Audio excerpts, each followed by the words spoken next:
defet ñaata nga am kan man waaw 22 sa poids ndax mën nga ñu koy wax poids bi sama poids bi 90 waaw yéen a ngi ci finalu poids lourd waaw noo préparé final bi waaw bëri rek noo fas yéene bëree comme ni ma ko doon comme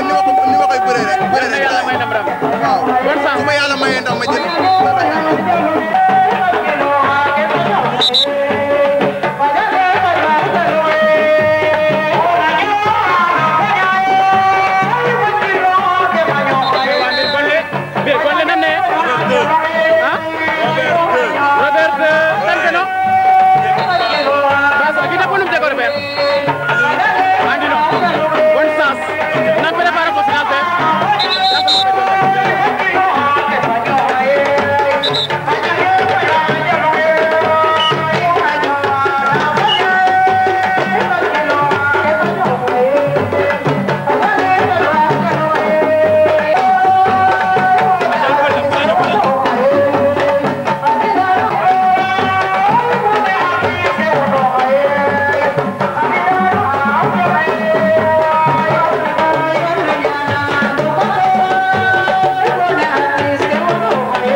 Mamadou Sarr. waaw wo ref président mi ref président des arbitres. i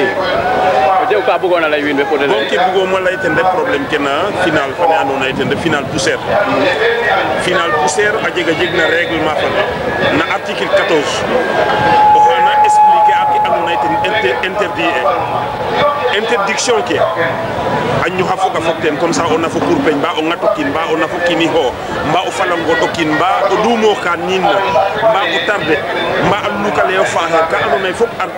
interdiction ref ndaa kam interdiction ken aussi na article 15 ke leye article 14 ku xa andoona yee a fañce taaga a jega ka andoona yee abando disqualification directe a ref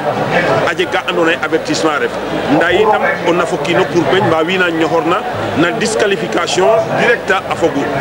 ndiik ne koy pir ɗik ka andoona yee a ñoxor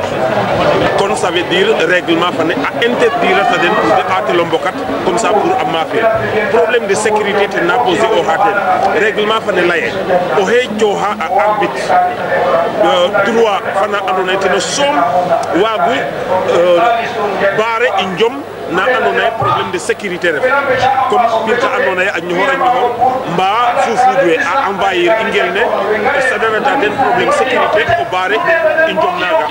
kena xa teɓkel no xe tooñna fo xe tooñeerna commission locale fane ten na fikan refkate problème arbitre comme ça pour wiin we andi tam ke taxna bo i suspendre combat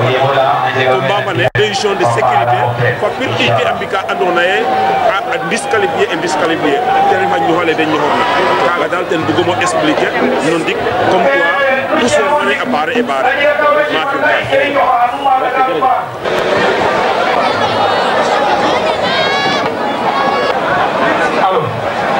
allo